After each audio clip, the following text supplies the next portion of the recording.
The internet has had a number of international groups that you've likely never heard of, but have an enormous amount of power, and our next session is about one of them.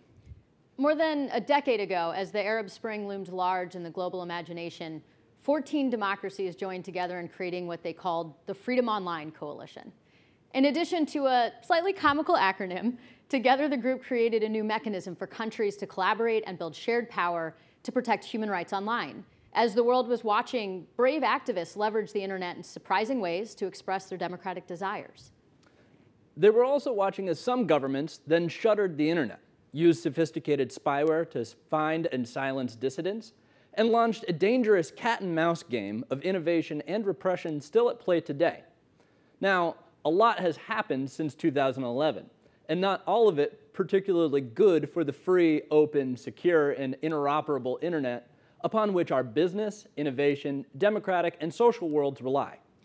Today, the picture is more complicated, with democratic governments espousing internet freedom principles internationally, while not always matching those aspirations with laws and techniques at home.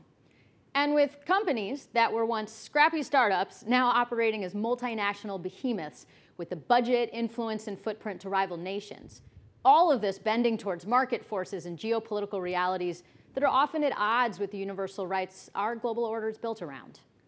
In that time, the FOC has suffered from a lack of attention, resourcing, and multinational engagement, which is why many of you listening today may not be too familiar with it. And yet today, with the consequences of authoritarianism on display, whether Russia's brazen assault of Ukraine, or China's increasingly muscular use of its market power to shape global outcomes, democracies keep coming back to the need for a democratic tech alliance. So as the US prepares to take over as chair of the more than decade-old original Democratic Tech Alliance, we gathered experts present at the creation and through key junctures in the organization's development and asked them, does the FOC still have a role in the world? And if so, what is it? And how can the US and its allies best leverage this year of leadership to help the coalition deliver on its promise of building real power through the collective action of democracies focused on ensuring that the digital world remains free, open, secure, and interoperable for everyone, everywhere? Those consultations informed a series of recommendations, as well as a document we're excited to release today that provides a primer on the coalition's history, structure, and operations. You can find that introduction on the Stratcom website and social media channels. I want to thank everyone who contributed to that document, especially DFR Lab staff Jacqueline Mello-Ray and Leah Fidler, and the 20-odd experts who gave of their time over the last few months to help make this important body a little bit more accessible to those of you tuning in now. Let's get down to business with the substance. We're thrilled to welcome to our Stratcom stage today a three-part program. First, we're honored to be joined by David Morrison, the Canadian Deputy Foreign Minister, who will deliver introductory remarks on behalf of the Government of Canada, which is the current chair of the Freedom Online Coalition. You'll then hear from Ann Neuberger, the U.S. Deputy National Security Advisor for Cyber and Emerging Technologies, who will deliver remarks on behalf of the U.S. government as the incoming chair of the coalition. A handoff, if you will. And then immediately following, we're pleased to host an exciting panel of civil society and former government leaders who were involved in the formation and the reform of the coalition over the years. They'll discuss the role of the FOC at this critical juncture and what it will take to help it live up to its potential. Leading that conversation is one of our non-resident fellows here at the DFR Lab and the CEO and founder of Connect Humanity, Yochai Ben-Avi. In addition to founding RightsCon, Yochai has been at the forefront of internet freedom issues at Access Now as the public policy lead for Mozilla, and now in ensuring the next billion are connected in a rights-respecting and equitable way. So without further ado, it's my honor to pass the stage to Deputy Foreign Minister Morrison. Thank you. Hi, everyone. I'm sorry I couldn't be with you there today in person, but I did want to commend the Atlantic Council for putting together such a timely event, and in particular for organizing this important session on the Freedom Online Coalition. I think we are all united by the belief that one of the most pressing challenges of our time is how we can benefit from digital technology in ways that protect human rights and uphold our shared democratic values. It is clear to us here in Canada that the FOC, the only multilateral coalition committed to building a future where digital progress benefits everyone, has a big role to play in answering this challenge. As 2022 chair of the FOC, Canada is proud to have advanced our collective vision of democracy in a digital age, grounded in digital inclusion. There are 4 essential components to digital inclusion: connectivity, digital literacy, civic participation, and safety online. Greater connectivity to bridge digital divides worldwide and within our societies. Digital literacy to ensure users are empowered to navigate diverse content online. Civic participation, free from hate speech and disinformation, unduly restrictive censorship, internet shutdowns, and other oppressive practices. And building a safe online ecosystem for all. Collectively advancing digital inclusion allows us to imagine and begin to advance a world where digital progress benefits everyone. The Freedom Online Coalition is an ideal vehicle for this collective action. It is driven by like-minded democracies and powered by civil society, industry, and academic expertise through the Active Advisory Network. The strength of our collective action has demonstrated that amidst democratic decline and rising digital authoritarianism, the FOC continues to play a pivotal role in promoting a human rights-based approach to the governance of digital technologies and the Internet. Since assuming the role of chair of the FOC in January 2022, Canada has led the Coalition's efforts to advance digital inclusion by shaping global norms through diplomatic coordination and multi-stakeholder engagement through our ambitious 23 Commitment Program of Action. We've advanced our vision in several other ways.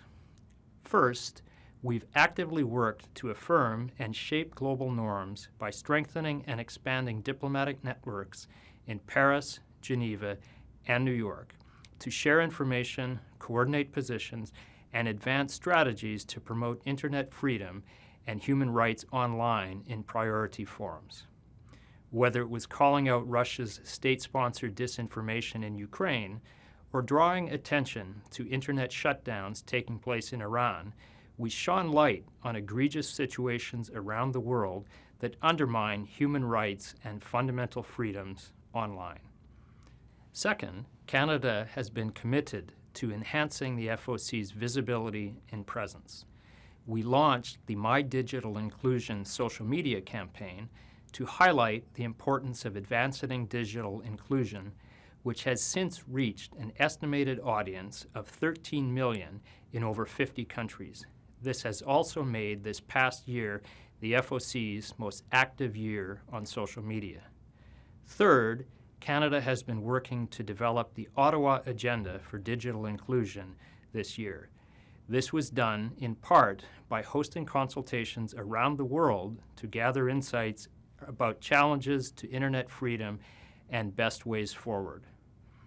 If we are to counter the greatest digital threats facing democracy today, to defend Internet freedom and push back against digital authoritarianism, we are going to need a collective response, one rooted in multilateralism and multi-stakeholder engagement. These are the foundations that have informed the Ottawa Agenda. I am pleased that as we finish our chairship of the FOC, we will launch the Ottawa Agenda in January, and working closely with the U.S. as the next chair of the FOC, this agenda will forge a pathway forward for the promotion of Internet freedom over the course of the coming decade to work together towards a rules-based, democratic, and digitally inclusive world. Finally, we are committed to growing our networks and welcoming new members. We are thrilled that Chile has joined the FOC as its 35th member and that Taiwan has expressed interest in joining as an observer to the coalition. Canada's chairship may be coming to a close, but we will continue to support the FOC's mission to protect human rights online. We look forward to working closely with the U.S. as they assume the role of chair of the coalition in 2023. We are thrilled to see the U.S. retaining the Digital Inclusion Framework and its commitment to continue the work of bolstering the FOC's capacity to make it an effective, action-oriented coalition. We are delighted that our U.S. colleagues have supported the Ottawa agenda through its development this year and have committed to advance it through their chairship next year. I don't think I have to remind this audience that the governance of digital technologies is already a crucial geopolitical arena that will significantly impact the future of our democracies. The Freedom Online Coalition gives us a platform to act. So, to everyone present, let us prioritize restoring trust in the digital space. Let us continue to put people first, and together, let's keep building a better future for all. Thank you very much. Hello, and greetings from the White House. My name is Ann Neuberger, and I am the U.S. Deputy National Security Advisor for Cyber and Emerging Technologies. It's a pleasure to join you all today, albeit virtually. My thanks to the Atlantic Council for hosting this important event. Today's discussion is particularly timely, as next month the United States will become chair of the Freedom Online Coalition of the FOC for the first time in the body's 11-year history. We in the White House are excited to build on Canada's terrific work as the current FOC chair and to advance the efforts of our fellow members of the FOC and the broader Internet freedom community. From President Biden down, the U.S. government is committed to strengthening the institution's vital work as a critical part of the administration's overall support to Internet freedom and promoting respect for human rights online. In fact, we're excited that Chile joined the FOC as its 35th member last week. As part of President Biden's commitment to expand the Freedom Online Coalition, we look forward to welcoming additional members in the coming months. Before I outline our priorities for our term as chair, let me take a step back and provide some broader context.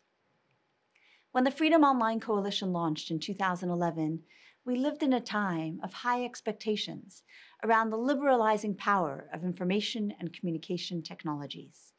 The number of Internet users had grown exponentially throughout the prior decade. Social media revolutions had galvanized the democratic aspirations of millions around the world. The immense promise of the Internet as a single, interconnected communication system for all of humanity heralded unimaginable innovations, unfettered access to knowledge, and truly unprecedented economic opportunities for billions of people. The Freedom Online Coalition was created to protect the promise of this network of networks, and in the intervening decade has become a unique, international, multi-stakeholder effort to support Internet freedom and promote respect for human rights online. And over the past 11 years, many aspects of what we thought would be the Internet's promise have indeed been realized, or even in some cases surpassed, when it comes to commerce, learning, connection, and beyond. And yet the transformative impact of the Internet has included, as we all know, a series of troubling developments. The Internet remains a critical tool for those on the front lines of the struggle for human rights. Activists and everyday people from Tehran to Shanghai to St. Petersburg depend on access to an unblocked, unfiltered Internet to communicate and gain information otherwise denied to them by their governments. But the promise of digital technologies has become paired with concerns about the peril posed by their misuse, to repress, including by governments trying to control populations, to stifle dissent, and to surveil and censor. That is one of the reasons this 35-member coalition is so vital. Through the FOC, we've joined with our partners to speak out against threats to human rights online, including in response to Russia's unprovoked and unjust war against Ukraine, to compare lessons learned in our individual and joint efforts to provide support for Internet freedom in contexts where it is under attack, and evaluate what more we can do to support those individuals, such as human rights defenders and activists who are most under threat. These efforts are important, and we've seen concrete results from them. But in each year over the past decade, global Internet freedom has declined. With each passing year, the Internet has grown more closed, more insecure, and more fractured as governments and non-governmental actors alike exploit emerging digital technologies to find new ways to violate human rights and fundamental freedoms. Additionally, we recognize the profoundly chilling effect of targeted online harassment and abuse we're seeing on women and girls, LGBTQI+ individuals, and other marginalized groups, which undermines their ability to exercise their human rights, including the right to freedom of expression, compounding the forms of violence they face online, and exacerbating the digital divide. In short, we're at an inflection point. As the FOC enters its second decade, we must acknowledge that the same strategies and tactics we've used previously to advance our affirmative democratic vision for the Internet, one that's open, free, global, interoperable, reliable, and secure, must also evolve to meet this moment. The United States is committed to leading these efforts in partnership with like-minded governments, civil society, industry, and other stakeholders. And the Biden-Harris administration has prioritized protecting and defending human rights online worldwide and strengthening democratic norms, values, and institutions in an increasingly digital age. That's why, at the first Summit for Democracy in December 2021, President Biden committed to not only expand the FOC's membership, but also to deepen the coalition's diplomatic efforts to address the challenges and opportunities of digital technologies. And it is why in April, the United States, together with over 60 other countries, launched a Declaration for the Future of the Internet, which aligns with the principles of the Freedom Online Coalition, and reaffirmed our commitment to protecting human rights online and ensuring all people can enjoy the advancement and benefit that technological development can deliver. As we move forward with operationalizing the DFI, we're also putting our words into action as the chair of the FOC for 2023. Over the next year, we will pursue 3 priorities to help achieve our long-term vision. First, we will bolster existing efforts where the FOC adds unique value. In October of this year, the FOC issued a statement addressing the Iranian government's internet shutdowns as part of its wider crackdown on protesters, and in line with the Iranian government's long-standing pattern of censorship. This was a first for the FOC, and we will continue to call out governments when they misuse technology against their own people. Second, we will strengthen coordination between the FOC's policies and the foreign assistance that participating states are providing in support of national-level technology frameworks around the globe, alignment with human rights. Third, we will strengthen the FOC through improved operating mechanics, the nuts and bolts of what makes an international coalition effective and efficient, to make sure the FOC is set up for greater impact for years to come. We plan to work closely with past and future chairs to strengthen continuity year to year and improve our strategic planning. But we're not just focused on the FOC's day-to-day process. We also intend to further bolster the coalition's policy work on a number of fronts. We'll remain laser-focused on the FOC's mission to protect fundamental freedoms, including through countering network disruptions.